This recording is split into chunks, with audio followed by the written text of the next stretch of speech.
Hello friends, मैं हूं मोहम्मद नसीब और आप देख रहे हैं मुझे डिजिटल स्कूल चैनल पर। दोस्तों, आज जो इस वीडियो में मैं आपको बताने वाला हूं वो है एसईओ ऑडिट। एसईओ की वेबसाइट का ऑडिट कैसे किया जाए, बेसिक चीजें क्या क्या हैं जिसका हम ध्यान रखें। एसईओ सब जानते हैं तकरीबन कि क्या होता है। अगर इनको नहीं पता तो मैं शॉर्ट में बता देता हूँ चले आपको मैं कि एसईओ एक ऐसा तरीका है, एक ऐसी टेक्निक है कि जिसके जरिए आप अपनी वेबसाइट को, अपनी मोबाइल ऐप को गूगल पे, याहू पे या बिंग पे रैंक करा सकते हैं, फर्स्ट पेज पे ला सकते हैं, जिससे आपकी वेबसाइट पे कस्टमर बढ़ेगा, आपकी सेल बढ़ेगी, आपके यूजर्स बढ़ेंगे।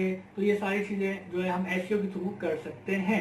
लेकिन एसईओ स्टार्ट करने से पहले किसी भी वेबसाइट का ऑडिट होना बहुत जरूरी है, उसको एसईओ फ्रेंडली बनाना बहुत जरूरी है। बेसिक चीजें क्या है ये मैं आपको बताने वाला हूँ इस वीडियो में, तो कहीं जाइएगा नहीं, मेरे चैनल को सब्सक्राइब करें और पूरी वीडियो देखिए। तो आइए स्टार्ट करते हैं हम। Step number 1, SEO friendly URL.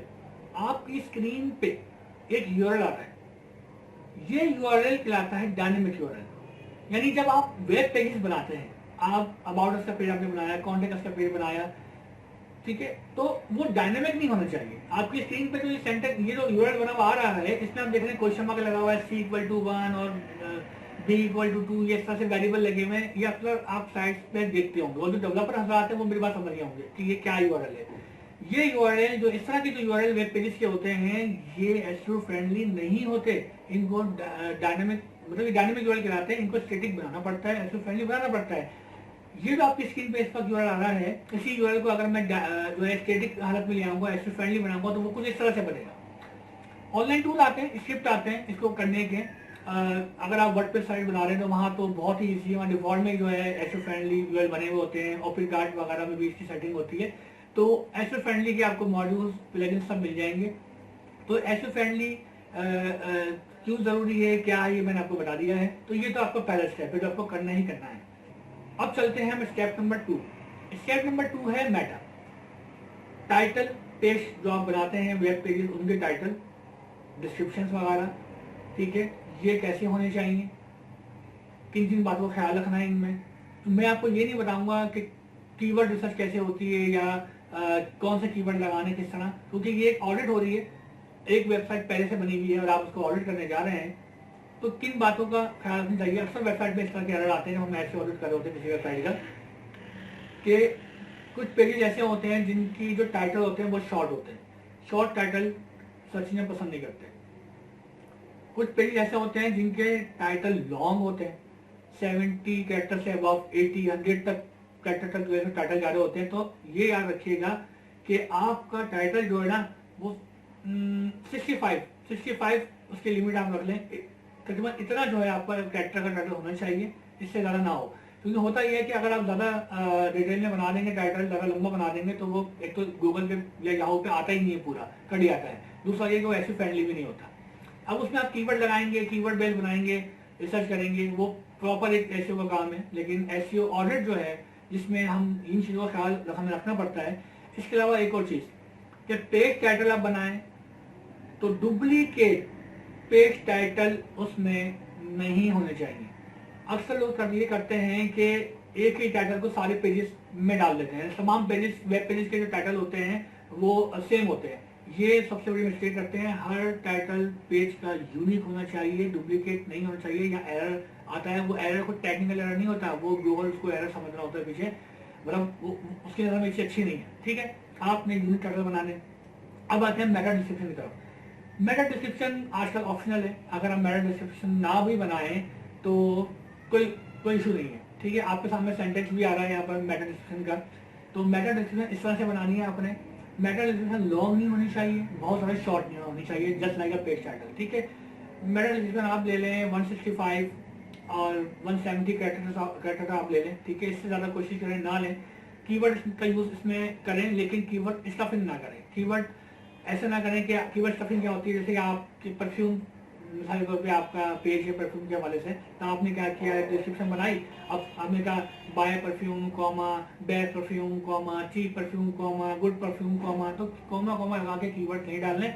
एक जनरल ऑथेंटिक, एक प्रॉपर डिस्क्रिप्शन क्रिएट करनी है, यूजर फ्रेंडली भी हो, जो कि एसईओ फ्रेंडली भी हो। ऐसी डिस्क्रिप्शन आपने क्रिएट करनी है, जो बहुत शॉर्ट ना हो, बहुत ज़्यादा लॉन्ग ना हो। और वही चीज़ आ गई दोबारा कि डुप्लीकेट नहीं होनी चाहिए टाइटल की तरह। ये नहीं है कि सेम, अगर आपके परफ्यूम के बहुत सारे पेजेस बने हुए हैं, आपने सेम डिस्क्रिप्शन उठा के सब जगह कॉपी मार दी, तो ऐसा नहीं करना। आपने वैरायटी रखनी है, गूगल को वैरायटी देनी है, यूजर को वैरायटी देनी है। आपने यूनिक डिस्क्रिप्शन जो है आपने वो उसमें डालनी है। इसके अलावा अगर आप मेरा डिस्क्रिप्शन टैग नहीं लगाते, तो ये ऑप्शनल है, तो जो आपका कंटेंट लिखा हुआ होता है उस पेज पे, जो भी आप हेडिंग लगाते हैं, जो पैराग्राफ लगाते हैं उस प्रोडक्ट के बारे से, उस सर्विस के बारे से आप बात करते हैं, तो गूगल इतना इंटेलिजेंट हो गया है कि वो खुद ही जो है आपकी जो है डिस्क्रिप्शन से ही, आपके जो कंटेंट से ही वो एक मेटा डिस्क्रिप्शन चूज कर लेता है। तो ये भी एक सही तरीका है। लेकिन अगर जरूरत पड़े तो मेटा डिस्क्रिप्शन बना लेगा, मैं तो ये कहूँगा, ठीक है। इसके अलावा एक मेटा कीवर्ड का टैग होता है, वो भी आपकी स्क्रीन पे यहाँ शो हो रहा है कि ये सेंटेक्स है। इसके अंदर आपका ये सेंटेक्स है, कोमा लगा के आपने कीवर्ड लगाने हैं, और ये भी ऑप्शनल है, अगर ना भी लगाएं तो कोई हर्ज नहीं है। लेकिन अगर जब भी आप कीवर्ड लगाना चाहते हैं तो उस अपने आप मेन कीवर्ड जिन पर आप एसईओ करना चाहते हैं वो कीवर्ड आप यहाँ पर यूज कर सकते हैं। बहुत से लोगों को मैंने देखा है कि जो डिस्क्रिप्शन में लिखा हुआ होता है ना, वही कीवर्ड मेथड में डाल देते हैं, तो ये बहुत बैड प्रैक्टिस है। आपने प्रॉपर सेंटेंस के साथ जो है अपने कीवर्ड लगाने हैं। तो ये तो मैंने मेरा बहुत डिटेल में रिसर्च कर लिया, पेड चैटर वगैरह। ये स्टेप नंबर 2 था हमारा। स्टेप नंबर 3 है, वो है साइट मैप। साइट मैप यानी जिस तरह से किसी भी लोकेशन का कोई मैप होता है, किसी शहर का मैप है, कोई स्टेटस, किसी स्टेट का कोई मैप है, कंट्री का मैप है, इस तरह वेबसाइट के भी मैप होते हैं जिसमें तमाम पेजेस को एक जगह दिखाया जाता है कि ये इसका ये पेज है, ये इस तारीख को पब्लिश हुआ था, ये इसका टाइटल है, तो ये साइट मैप कहलाता है। XML साइट मैप आपने बनाना है। XML साइट मैप जो है ये सबसे ज्यादा इम्पोर्टेंट जो है साइट मैप है। साइट मैप के इसमें गूगल टेक्स्ट फॉर्मेट भी उसको एक्सेप्ट कर लेता है, याहू भी कर लेता है। तो आपने XML वाला साइट मैप बनाना है। इसका जो ऑनलाइन टूल है ये आपके स्क्रीन में शेयर कर देता हूँ यहाँ पर। इस टूल से आप बना सकते हैं XML साइट मैप। इसके अलावा और भी टूल्स आते हैं। वर्डप्रेस पे तो खाली इसके प्लगइन वगैरह मिल जाते हैं, तो बिल्टन ही जो है आपका जो भी आप नया पेज बनाएगा खुद ब खुद जो है वो साइट मैप में जो ऐड हो जाता है आपके। तो साइट मैप बनाना बहुत जरूरी है। इसके बाद आ जाते हैं हम reports.txt फाइल की तरफ। ये हमारा स्टेप नंबर 4 है। reports.txt रिपोर्ट्स क्या होते हैं? सर्च इंजन के रिपोर्ट्स होते हैं, क्रॉलर होते हैं, आपकी वेबसाइट पे आते हैं, क्रॉलिंग करते हैं। मैं पीछे अपनी वीडियोस में भी कई बार समझा चुका हूँ एल्गोरिथम के बारे में, क्रॉलर्स के बारे में। तो ये आपकी वेबसाइट को चेक करते हैं, रीड करते हैं, अपने डेटाबेस में ये सर्च इंजन आपके पेज को ऐड भी करते हैं। तो रिपोर्ट्स की सेटिंग होती है।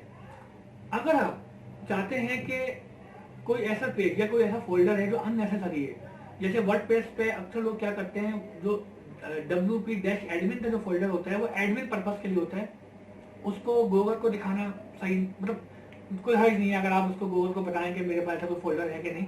तो अक्सर लोग क्या करते हैं, इसे डिसअलाउ कर देते हैं, ऐसे ब्लॉक कर देते हैं सर्च इंजन की के लिए कि मेरे वर्डप्रेस एडमिन वाले फोल्डर को यार रीड नहीं करना। वो आपके साइट पे जब आता है तो आपके पेजेस वगैरह सब चीजें, इमेजेस वगैरह सब चीजें जो है ना वो रीड कर रहा होता है। कोई ऐसी इमेज है जो आप समझते हैं कि यार गूगल जो इसको रीड ना करे, तो आप उसको ब्लॉक कर सकते हैं। होता यह है कि गूगल जितने जल्दी आपकी चीजें पिक करेगा, फास्ट करेगा, उतना ही ये आपकी सेहत के लिए, आपकी वेबसाइट की सेहत के लिए अच्छा है। ठीक है, क्यों?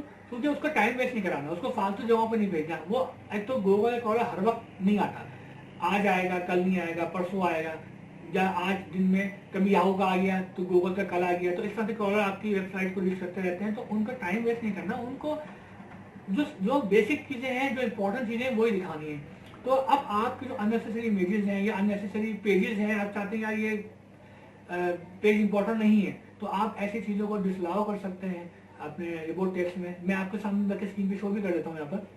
देखें, रिपोर्ट टेक्स्ट का कुछ इस तरह से कोड बनता है। ये टेक्स्ट की फाइल होती है, नोटपैड पे आप इजीली बना सकते हैं और रूट पे रखी जाती है। जब ये फाइल बन जाए तो अपने होस्टिंग जहाँ आपने कराई है, जहाँ आपकी वेबसाइट लॉन्च हुई है, वहाँ रूट पर इस फाइल को रख दें, ये गूगल को खुद ही मिल जाएगी। ठीक है, बाय डिफॉल्ट जो है वो ढूंढ रहा होता है। फाइल का नाम reports.txt होना चाहिए और यही फाइल ढूंढ रहा होता है। अगर आप यही सिंटैक्स और यही कोडिंग आप किसी और फाइल के नाम से सेव करवा देंगे तो वो फिर रिपोर्ट फाइल नहीं कहलाएगी, reports.txt फाइल कहलाती है, इसी नाम से होनी चाहिए।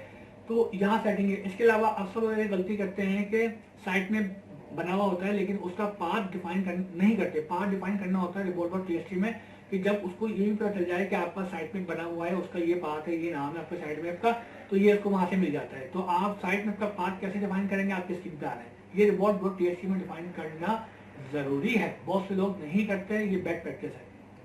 अब आते हैं स्टेप नंबर 5 की जाने। स्टेप नंबर 5 क्या है? Content. Content is the king. ये मुहावरा आप लोगों ने सुना होगा। देखिए, कंटेंट ही असल जान है एसईओ की। कंटेंट आपका अच्छा होना चाहिए, कंटेंट मीनिंगफुल होना चाहिए। अगर आप किसी प्रोडक्ट का कंटेंट लिख रहे हैं तो ये ना हो कि 2 लाइनों का कंटेंट लिखा, डिस्क्रिप्शन लिखी, प्रोडक्ट की बात खत्म। पहले होता था, अब ये बड़े एडवांस होगा, सचिन ये पकड़ लेते हैं।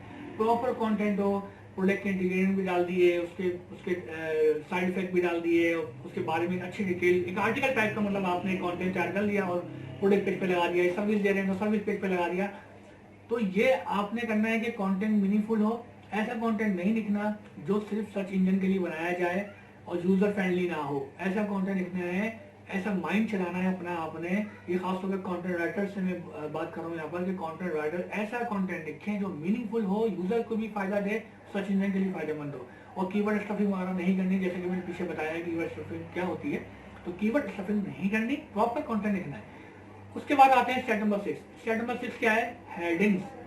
H1, H2, H3, H4, H5, H6, ये 6 हेडिंग्स होती हैं HTML में। कंटेंट में ये 6 हेडिंग यूज कर सकते हैं। शुरू की 3 H1, H2, H3 most important headings हैं। H1 most important H1 heading का इस्तेमाल करें अपने कंटेंट में। सबसे पहले अगर आपने कोई सर्विस दे रहे हैं, ठीक है, आपने उस सर्विस को H1 हेडिंग में आपने लगा दिया। आपके सामने सेंटेक्स भी आ रहा है कि कैसे लगा जाता है। H1 इस तरह से लगती है, ये टैग होता है इसका सेंटेक्स है। तो H1 आपने जो है ना, आपने अपनी हेडिंग मतलब सर्विस आपने लिख दी, ठीक है, जो आप सर्विस अगर आप पेज की मार्केटिंग करना चाह रहे हैं तो। और आपने H1 हेड लगाया, उसके बाद अपनी बात करी और बात करी। फिर H2 आप टैब आ गए, H2 में आपने एक कोई और उसी से रिलेटेड जो एक नई हेडिंग बना दी। फिर H3, ये तरतीब बहुत जरूरी है। बहुत लोग ये करते हैं, H2 पहले लगा देते हैं, H1 बाद में लगाते हैं, फिर H3 आ रहा होता है। तो ये तरतीब किसी भी सर्च को पसंद नहीं होती, ये बैड प्रैक्टिस है। पहले H1 आएगा, फिर H2 आएगा, फिर H3 आएगा, बीच में पैराग्राफ आएंगे, प्रॉपर कंटेंट एक आर्टिकल तैयार होगा। ये टिप भी मैंने आपको दे दी है स्टेप नंबर 6 यानी हेडिंग्स। अब आते हैं स्टेप नंबर 7 की तरफ। स्टेप नंबर 7, अच्छा मैं एक चीज आपको बता दूं कि ये स्टेप्स हैं बेसिकली आपको बताने के लिए। इनमें कोई भी स्टेप आप पहले कर लें, ये नहीं है कि आप समझ रहे हैं कि 5 मिनट में मुझे कंटेंट लिखना है, तो ऐसा नहीं है। ये मैं बस एक टेम्पो बनाने के लिए मैंने जो है स्टेप्स में इसको जो है वो मतलब स्टेप्स में आपको बता रहा हूँ। अब चलते हैं स्टेप नंबर 7 की तरफ। स्टेप नंबर 7 क्या है? पेज की स्पीड और पेज का साइज। पेज की स्पीड अच्छी होनी चाहिए, फास्ट पेज खुलना चाहिए ताकि यूजर और सर्च इंजन वगैरह का टाइम वेस्ट ना हो। और पेज की स्पीड को आपने कंट्रोल करना है। पेज की जो साइज है वो भी आपका कम होना चाहिए। पेज का साइज कम कैसे होगा, ये मैं आपको कुछ इंपॉर्टेंट बातें यहाँ पर बेसिक बात बता देता हूँ आपको कि एक तो ये टूल होता है आपके सामने, ये आपके पेज का साइज वगैरह सब बता देता है। तो ये मैंने आपसे शेयर कर दिया है। पेज का साइज कम हम इस तरह से करेंगे कि आप अपने इमेजेस पे ध्यान रखें, अपने स्क्रिप्ट पे ध्यान रखें। जो स्क्रिप्ट आप लगा रहे हैं प्लगइन कम से कम यूज करें, क्योंकि ये पेज के साइज बढ़ाते हैं, लोडिंग टाइम भी बढ़ाते हैं आपका। तो पेज का साइज कम हो, 3 से 4 MB चलेगा। आजकल 4 MB भी जो है मतलब चल जाता है 4 MB ना। लेकिन बहुत से लोगों को मैंने ऐसे देखा है जो अपनी वेबसाइट बनाते हैं, जब मैं उनकी ऑडिट कर रहा होता हूँ एसईओ की, तो खाली होम पेज का साइज जो है वो 8-8 MB और 10-10 MB तक पहुंचा होता है। क्यों? बहुत बड़े बड़े इमेजेस स्लाइडर में यूज कर लेते हैं। इमेज बड़ी हो लेकिन साइज में कम हो, क्वालिटी इतनी अच्छी रख लेते हैं कि वो MB में उसका साइज निकल जाता है इमेजेस का। तो कोशिश ये करें कि क्वालिटी इमेज की खराब भी ना हो और पेज का साइज और इमेज का जो साइज है आपका वो भी कम हो। उससे क्या होगा कि ओवरऑल पेज का साइज कम हो जाएगा आपका। बहुत से लोग लंबे लंबे स्क्रिप्ट लगाते हैं। कोडिंग अच्छी करें, अगर कोई बैकएंड कोडिंग कर रहा है और शुरू 0 से स्टार्ट कर रहा है तो कोडिंग सॉलिड होनी चाहिए, कम से कम कोडिंग हो और आपकी फंक्शनलिटी काम करे। प्लगइन का यूज कम से कम करें। प्लगइन जो है जो बहुत इंपॉर्टेंट है वो यूज करें। हर फालतू वगैरह प्लगइन यूज ना करें, क्योंकि ये पेज के साइज बढ़ा देते हैं और स्पीड जो है ना वो फिर आपकी स्लो हो जाती है। तो ये चीजें का आपको ध्यान रखना है। चलते हैं स्टेप नंबर 8 की तरफ। स्टेप नंबर 8 क्या है? आपने अपनी CSS का ध्यान रखना है, इनलाइन CSS का ध्यान रखना है। इनलाइन CSS कोई भी सर्च इंजन पसंद नहीं करता। इनलाइन CSS क्या है? CSS आपके सामने आ रही है। देखिए इनलाइन सीएसएस में एक तो ये बैड प्रैक्टिस है लोगों की, डेवलपर वगैरह की, जो कि फ्रंट एंड डेवलपर होते हैं खासतौर पर गलती करते हैं, जो कि एसईओ जानता है कि ये गलती मतलब कर रहे हैं। वो गलती क्या होती है कि इनलाइन सीएसएस के इस्तेमाल ज़्यादा करते हैं। वो क्या करते हैं, टैग जो होता है ना आपका, टैग के जैसे किसी को हेडिंग का टैग है, अब किसी को हेडिंग के टैग में जो है ना वो कलर यूज करना है, ठीक है। अब वो क्या करेगा, कोई क्लास से कोई आईडी नहीं बनाएगा, मतलब जो सीएसएस की फाइल होती है वहां डिफाइन नहीं करेगा उस हेडिंग का कलर। वो क्या करता है, हेडिंग के टैग के अंदर ही स्टाइल लिखता है इक्वल टू जो भी कलर देना दे दिया। ये बैड प्रैक्टिस है, मतलब ये कोई लॉजिकल एरर तो नहीं है, चल जाएगा, इट्स ओके। पहले ऐसे ही काम होता था, लेकिन अब हर चीज का स्टैंडर्ड बन गया है। तो ये आपने नहीं करना, हर चीज की प्रॉपर क्लास बनानी है, और या तो आईडी बनाए, क्लास बनाए, और उसके थ्रू कलर फॉन्ट वगैरह जो भी करना है आप डॉट सीएसएस की फाइल के अंदर करें, जो आपने वहां स्टाइल फाइल बनाई होती है, और आपने इस तरह से नहीं करना, ठीक है। अब है हमारा step number 9, images. ALT attribute, ALT property, दोनों की चीजें हैं। इमेज का जो टैग होता है, जो हम अपनी वेबसाइट पे इमेज लगाते हैं, इमेज का जो टैग होता है उसकी प्रॉपर्टी होती है ALT, जो मोस्ट लोगों को पता तो है, हर डेवलपर तकरीबन जानता है इसका यूज क्या है, लेकिन एसईओ के पॉइंट से क्या यूज है ये हर कोई नहीं जानता। ALT प्रॉपर्टी के अंदर आप अपने कीवर्ड का यूज कर सकते हैं।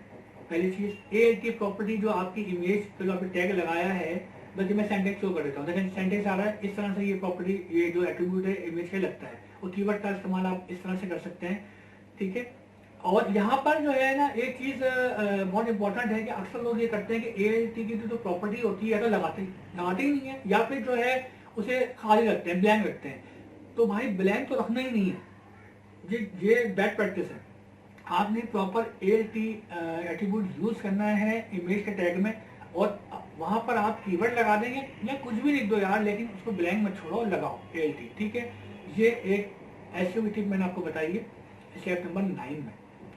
तो चलते हैं स्टेप नंबर 10 की तरफ। स्टेप नंबर 10 ये मैंने जानबूझ के आखिर में रखा है, ये है मोबाइल के हवाले से। गूगल जो है ना, गूगल, याहू, बिंग, ये सर्च इंजन जो है ना अब इतने एडवांस हो गए हैं कि ये इतने इंटेलिजेंट हो गए हैं कि मोबाइल की बारीकियां भी पकड़ रही है। नहीं, जो वेबसाइट मोबाइल के लिए बनाई जा रही है, मोबाइल पर रिस्पॉन्सिव की जाती है, उनकी बारीकी को भी पकड़ रहे होते हैं, यानी उसको अलग से टाइम दे रहे हैं, ये कह सकते हैं। यानी अलग ही क्रॉलर हो गया इसका, जो सिर्फ मोबाइल के हवाले से आपको जो है ना रिपोर्ट बना के देगा। मैं जब ऐसे ऑडिट कर रहा होता हूँ ना, तो 2 एरर होते हैं जो सच में सभी गलतियां कर रहे होते हैं। ये वाली क्या गलती होती है, एक तो जो है वो स्मॉल टेक्स्ट, मतलब डेस्कटॉप पीसी में तो चलो स्मॉल टेक्स्ट जो होता है ना वो समझ में आ जाता है कि यार वो तो पढ़ने में आ जाएगा, ठीक है ना। लेकिन मोबाइल पे वो स्मॉल टेक्स्ट इतना बारीक हो जाता है कि पढ़ने में नहीं आता। तो कोशिश करें 14 पिक्सल या 15 पिक्सल का आप जो है ना टेक्स्ट रखें, क्योंकि ये अगर आप स्मॉल फॉन्ट रखेंगे तो गूगल की नज़र में, याहू, बिंग की नज़र में ये एरर है, ये वो मोबाइल पे जो है एरर शो कर देगा। बेसिकली वो शो नहीं होगा, लेकिन वो अपने पर रिकॉर्ड कर देगा कि यार ये जो है ना एरर है कि इतना छोटा फोन जो है मोबाइल रिस्पॉन्सिव वेबसाइट में इस्तेमाल किया हुआ है, जो यूजर को पढ़ने में परेशानी होगी। देखिए गूगल, याहू या कोई भी सर्च इंजन हो ना, ये यूजर खराब करना नहीं चाहता, यूजर को तकलीफ देना नहीं चाहते हैं, ये यूजर फ्रेंडली होते हैं। इसीलिए वेबसाइट जो है वो एसईओ के साथ साथ यूजर फ्रेंडली बनाई जाती है। तो अपने टेक्स्ट का जो साइज है, जो हेडिंग साइज है, वो थोड़ा सा बड़ा रखें, स्पेशली फॉर मोबाइल। ये एरर अक्सर आता है। इसके अलावा एक बहुत इंपॉर्टेंट पॉइंट है यहाँ पर, जो लोग गलती नहीं करते, गलती नहीं है ये, लेकिन मोबाइल पे आने के बाद वो गलती हो जाती है। वो क्या, जैसे साइट के हेडर पे, फुटर पे मेन्यू होते हैं, मेन्यू आया, home, about us, contact us, जो भी है, फटर जो भी चीजें, तो अभी मेन्यू बन गया, ठीक है। डेस्कटॉप के लिए तो ठीक है, टैबलेट के लिए भी ठीक है, लेकिन जब वही मेन्यू मोबाइल में खुलता है ना, तो उन लिंक्स के दरमियान गैप कम हो जाता है। या तो फिर वो ये करें कि प्रॉपर मोबाइल का एक पॉपअप मेन्यू बना लें, ठीक है। अब यहाँ पर एक गलती लोग ये करते हैं कि 2 लिंक्स के दरमियान गैप कम कर देते हैं। गूगल ये कहता है कि यार जब मेरा यूजर तुम्हारी वेबसाइट खोलेगा ना भाई, तो वो गलती से ऐसा ना हो कि वो जब यहाँ पर टच करे तो गलती से नीचे वाला लिंक खुल गया, मतलब इतने करीब जो है ना वो गैप आ जाते हैं, इतना करीब जो है डिस्टेंस हो जाता है 2 लिंक्स के दरमियान कि वो गलती से ऊपर क्लिक करने वाला नीचे क्लिक हो जाता है। ये मैंने भी देखा है, ऐसा होता मेरे साथ भी हुआ है। तो ये लोग ऐसा मिस्टेक करते हैं कि मोबाइल पे आपने ये करना है कि लिंक्स के दरमियान थोड़ा सा गैप रखना है, वो सीएसएस के थ्रू हो जाता है। अगर आपको सीएसएस आती है तो इजीली कर सकते हैं, वरना मैंने फिर बताया है कि जो भी आपकी टीम में डेवलपर आप उनसे करवा लें। और दूसरा स्मॉल टेक्स्ट, इसका ध्यान रखना है आपने। तो ये कॉमन वो 2 एरर्स हैं जो तकरीबन सभी कर रहे होते हैं। अच्छा, इसके अलावा इसका एक टूल होता है गूगल वेबमास्टर का अपना बेसिकली एक फ्री टूल है। ये अगर आप अपने वेबसाइट के लिए इंस्टॉल कर लें, वहाँ बल्कि मैं वेबसाइट शेयर कर देता हूँ, आपकी स्क्रीन पे वेबसाइट आ रही है इसकी, यहाँ जाके अपनी वेबसाइट आप ऐड करवा लें। और जब आप इसका एक वेरिफिकेशन कोड होता है, ये कोड आपको वो देगा, वो अपनी साइट पे लगाना पड़ता है, जिससे आपकी वेबसाइट इस टूल से कनेक्ट हो जाती है। फिर ये टूल आपको एरर बताता रहता है कि यार ये मोबाइल पे ये एरर आ रहा है, यार ये डुप्लीकेट टाइटल चल रहे हैं, यार ये डुप्लीकेट डिस्क्रिप्शन चल रहे हैं। तो ये भी मैंने आपको टिप दे दी है, बड़ा काम का टूल है, मैं बनाऊंगा इसके बारे में। मैंने पीछे वीडियो बनाई है, लेकिन वो खाली इन्फॉर्मेशन थी, तो मैं यहाँ पर आपको प्रॉपर जो है ना इसका प्रैक्टिकल के साथ जो है ना एक वीडियो अलग से बनाऊंगा गूगल में, मैं आपको सिखाऊंगा स्टेप बाय स्टेप। तो ये तो हो गए बेसिक 10 स्टेप्स जो मैंने आपको बता दिए हैं फॉर बिगनर्स। तो अब मैं आगे जाके एडवांस लेवल में आपको भी जो एक वीडियो बनाऊंगा, जिसमें मैं डिटेल में आपको और चीज़ें बताऊंगा, ये भी होंगी उसमें, लेकिन साथ साथ उसमें एडवांस लेवल में आपको लेके जाऊंगा कि बहुत सी ऐसी चीज़ें होती हैं ऐसे ऑर्डर करते वक्त जो हम कर रहे होते हैं, वो टूल्स नहीं बताते, टूल्स वो नहीं बता रहे होते, तो हम मैनुअली कैसे चेक करेंगे उसको, ठीक है। तो ये चीज़ें मैं आपको एडवांस लेवल में सिखाऊंगा, इसकी एक अलग से डिटेल वीडियो बनाऊंगा। तो अगर मेरी ये वीडियो आपको अच्छी लगी है और पॉइंट आपको समझ में आए हैं, तो आप जो है ना मेरी वीडियो को लाइक करें और कम से कम मेरे चैनल को सब्सक्राइब करें, जिन्होंने अब तक सब्सक्राइब नहीं किया है। अब तक के लिए इतना, चलता हूँ, अल्लाह हाफिज़।